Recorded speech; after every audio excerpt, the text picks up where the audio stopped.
Srilakshmi, Sunil Kumar both are not same. ఇక వివరాల్లోకి వెళ్ళినట్లయితే Srilakshmi IAS cadre, Sunil Kumar IPS cadre. వీళ్ళిద్దరిలో ఉన్న కామన్ పాయింట్ ఏంటి అంటే ఈ నెలాఖరున రిటైర్ కాబోతూ ఉన్నారు. ఇంకా విచిత్రమైన విషయం ఏముంటుంది, ఇది కామన్ పాయింట్ ఇది ఒకటే కాదు. వీరిద్దరూ జగన్మోహన్ రెడ్డి గారికి అత్యంత సన్నిహితంగా పనిచేశారు.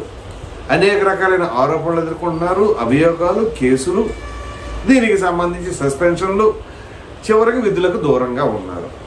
ఈ క్రమంలోనే శ్రీలక్ష్మి ఐఏఎస్కి మరి ప్రభుత్వం ఎలాగో కనికరించి జిఐడి క్యాడర్లో స్పెషల్ చీఫ్ సెక్రటరీగా రిటైర్మెంట్ కాబోతూ ఉన్నారు. సో ఒక విధంగా చెప్పాలి అంటే కూటమి ప్రభుత్వం బ్రహ్మాండంగా ఆవిడకి గౌరవం ఇచ్చినట్లే. మరి సునీల్ కుమార్కి ఎందుకు ఇవ్వట్లా అని అంటే, సునీల్ కుమార్కి శ్రీలక్ష్మికి ఉన్న డిఫరెన్స్ ఏంటి?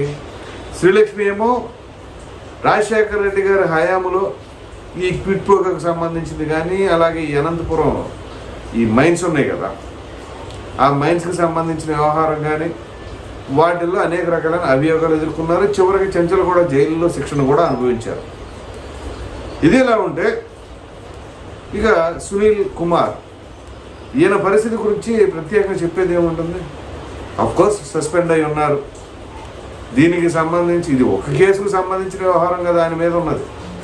రఘురామకృష్ణరాజు గారి కస్టోడియల్ టార్చర్ కావచ్చు, అగ్రిగోల్డ్కి సంబంధించిన దాంట్లో కూడా ఆయన ఏదో అందులో చేశాడు అని చెప్పేసి అభియోగాలు ఉన్నాయి.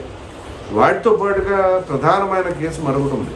అవేంటి అంటే, ఒక ఐపీఎస్ క్యాడర్లో ఉండి విదేశాలకు వెళ్ళాలి అంటే ప్రభుత్వ పర్మిషన్ తీసుకోవాలి. ఓకే, ఇప్పుడు ఆయన చెప్తుంది ఏంటి, నేను పర్మిషన్ తీసుకొని వెళ్ళాను అని అంటున్నారు. కానీ ఒక దేశానికి పర్మిషన్ తీసుకుని మరొక దేశానికి వెళ్ళి ఉంటే అది ఇప్పుడు ఆయన పైన ఉన్న ఆరోపణ. వీటితో పాటుగా మరొకటి కూడా ఉంది. అదేంటి అంటే, ఎలక్ట్రానిక్ పరికరాలు కొనుగోలు చేశారు అక్రమంగా అని చెప్పేశారు. సో ఇన్ని ఆరోపణలు ఎదుర్కొంటున్న సునీల్ కుమార్ అయితే ఇటీవల అంటే కూటమి ప్రభుత్వం అధికారంలోకి వచ్చిన తర్వాత నుంచి ఇంకా ఏమిటి అంటే, రఘురామకృష్ణరాజు గారు అధికారంలో ఉన్నారు. అదేమిటి అంటే డిప్యూటీ స్పీకరు కాబట్టి ఏంటిది శాసనసభ ఉపసభాపతి కదా ఆయన. అందు గురించి ఆయన కావాలని కొంచెం రివెంజ్ తెచ్చుకుంటున్నారు, అది ఇది అని చెప్పేసి అన్నారు. పోనీ ఆయన మీద రివెంజ్ తీసుకున్నారు కాబట్టి కస్టోడియల్ టార్చర్ కేసు అంటే ఏదో రివెంజ్ కోసం అనుకోవచ్చు. మరి అబ్రాడ్ వెళ్ళినవి, అగ్రిగోల్డ్వి, ఈ ఎలక్ట్రానిక్ పరికరాలవి, ఇవన్నీ ఎవరు సమాధానం చెప్తారు మరి?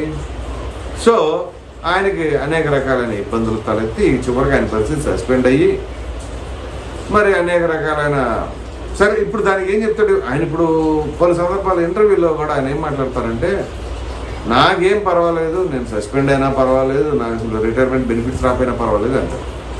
అంటే దాని ఉద్దేశం ఏంటి? ఆయన పర్వాలేదు అన్నా పర్వాలేదు అనకపోయినా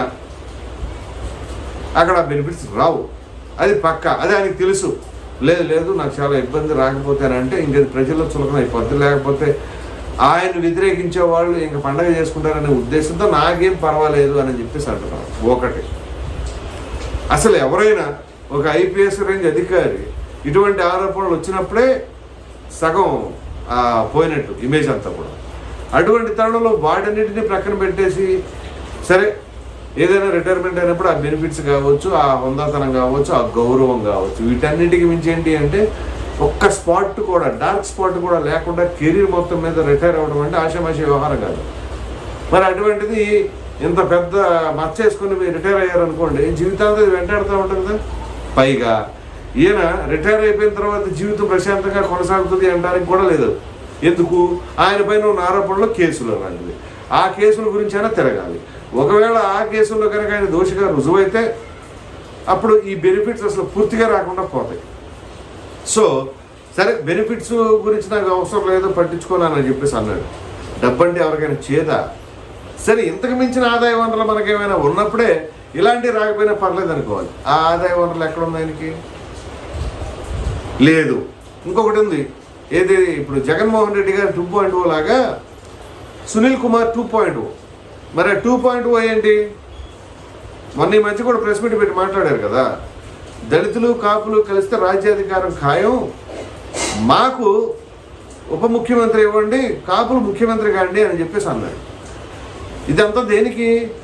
ఇక్కడ వీళ్ళు ఐపీఎస్లా ఐఏఎస్లా జగన్మోహన్ రెడ్డి గారికి తొత్తులాగా వ్యవహరించారా? ఈ ఆరోపణలన్నీ ఎందుకు వస్తున్నాయంటే వీళ్ళందరి ఏకైక టార్గెట్ ఒక్కళ్ళే, పవన్ కళ్యాణ్. ఆయన ఒక్కడిని డిస్టర్బ్ చేయాలి. ఫస్ట్ ఆఫ్ ఆల్ ఆయన ఒక్కడిని దూరం చేయాలి, ఆయన అస్థిరపరచాలి, ఆయన నుంచి ఓట్ బ్యాంక్ దూరం చేయాలి. ఇవన్నీ పగట కలలే, జరగో, రాసి పెట్టుకోండి. ఎట్టి పరిస్థితుల్లో ఎవరు ఎన్ని కుట్రలు పన్నినా, ఎన్ని కాక్రోచులు వచ్చినా పవన్ కళ్యాణ్ అనేవాడు ఒక హిట్ లాంటివాడు. ఒక్కసారి ఆ హిట్ కొడితే ఆటోమేటిక్గా కాక్రోచులు కాదు ఏదైనా పారిపోవాల్సిందే. సో వీళ్ళన్ని వ్యూహాలు ఏంటి అంటే ఇప్పుడు జగన్మోహన్ రెడ్డి గారే ముఖ్యమంత్రిగా ఉండాలి. జగన్మోహన్ రెడ్డి గారు ఇప్పుడు ముఖ్యమంత్రి కాకుండా పోవడానికి కారణం ఎవరు? పవన్ కళ్యాణ్. ఎందుకంటే పొత్తు గురించి ఆయనే కదా మాట్లాడింది. సో అది వచ్చిన తర్వాత వీళ్ళకి అసలు ఉనికే లేకుండా పోయింది. ఇప్పుడు సునీల్ కుమార్ అనే వ్యక్తి ఎందుకు ఇబ్బంది పడుతున్నాడు? ప్రభుత్వం మారబట్టి కదా. అదే ప్రభుత్వం మారకపోతే బ్రహ్మాండంగా జగన్మోహన్ రెడ్డి, సునీల్ కుమార్ ఇవాళ అసలు అంగరంగ వైభవంగా రిటైర్మెంట్ ఉండేదేమో. ఇదే 2026 రేపు జూన్ 30వ తేదీన జగన్మోహన్ రెడ్డి ప్రభుత్వం అయితే. అలాగే శ్రీలక్ష్మిది వీళ్ళందరినీ కూడా మంగళగిరిలో సీకే కన్వెన్షన్లో పెట్టి మామూలుగా కదా గ్రాండ్ సెలబ్రేషన్ చేసేవాళ్ళం బహుశా. సో ఇప్పుడు ఇవన్నీ పోవడానికి రీజన్ ఎవరు? అటు జగన్మోహన్ రెడ్డి గారు ముఖ్యమంత్రి పదవి కానీ, వీళ్ళ సర్వీసులు కానీ, వీళ్ళు ఇప్పుడు రిటైర్మెంట్లు కానీ ఇవన్నీ దెబ్బపడటానికి కారణం ఎవరు? పవన్ కళ్యాణ్. సో పవన్ కళ్యాణ్ టార్గెట్ చేయాలంటే ఎవరిని చేయాలి? ముందుగా కాపులు టార్గెట్ చేయాలి. అందుకని కాపులు ముఖ్యమంత్రి అంటారు, ఇది చెప్తారు. సో ఇప్పుడు వీళ్ళు ఐపీఎస్గా ఉండి నేను ఇది నేను అది అంటే సరే, ఎవరు ఆస్పిరేషన్స్ వాళ్ళకు ఉండొచ్చు. అది ఆఫ్టర్ రిటైర్మెంట్ ఆలోచించుకోవాలి. సరే ముందే ఆలోచించుకొని తర్వాత ఎగ్జిక్యూట్ చేసుకోండి. కానీ ఏవో చెప్తూ ఉంటారు. ఇక ఈ రాజకీయ కుల సమీకరణాలు వీటితోనే జనాన్ని కొట్టి మిట్టాడుకుని పోవాలి. ఏదేమైనా ఒకటి మాత్రం వాస్తవం అండి, వీళ్ళందరూ బలమైన కోరిక ఏంటి అంటే జగన్మోహన్ రెడ్డి గారు సీఎంగా ఉండాలి, లేదా ఇప్పుడు జగన్మోహన్ రెడ్డి గారు సీఎం మళ్ళీ చేయాలి. ఎవరు ఆ రిటైర్మెంట్ అయ్యాడు కదా ఇంకొక ఆయన, ఐఏఎస్ విజయ్ కుమార్, ఆయన అంతే. ఆయన ఒక పార్టీ అంటాడు, ఆయన ఏదో కొత్త చెబుతూ ఉంటాడు. ఆయన టార్గెట్ కూడా ఎవరో కాదు, పవన్ కళ్యాణ్. పవన్ కళ్యాణ్ సినిమాలు చేయకూడదు. అమ్మమ్మ సినిమాలు చేస్తే ప్రజల సొమ్మంతా కూడా ఆ టికెట్ల రూపంలో వేస్ట్ చేస్తారు. అదే జగన్మోహన్ రెడ్డి సీఎం అయ్యాడు అనుకోండి, కొన్ని లక్షల కోట్లు, వేల కోట్లు, కుంభకోణాలు ఏ జరిగినా అదేం నష్టం ఉండదు. అది అసలు ప్రజల సొమ్ము కాదు, ప్రభుత్వ సొమ్ము కాదు, తిన్నా ఇబ్బంది లేదు. దాని గురించి మాత్రం నోరెప్పం. కానీ పవన్ కళ్యాణ్ సినిమా చేస్తే మాత్రం అసలు ప్రజలందరూ ఎంత నష్టం అంటే మామూలుగా పాప పొట్టకి తినడానికి తిండి కూడా లేకుండా అలమటించిపోతూ ఉంటారు అన్నమాట పవన్ కళ్యాణ్ సినిమా చేస్తే. ఇది విజయ్ కుమార్ యొక్క ఆవేదన. చివరికి హైకోర్టు చీవాట్లు పెట్టి మీకు అంత అవసరం లేదు పవన్ కళ్యాణ్ గారు, మీరు సినిమాలు చేసుకోండి అని చెప్పేసి అన్నప్పుడు ఇంకేం మాట్లాడతాం, ఇంకేదో కొత్త చెబుతాం.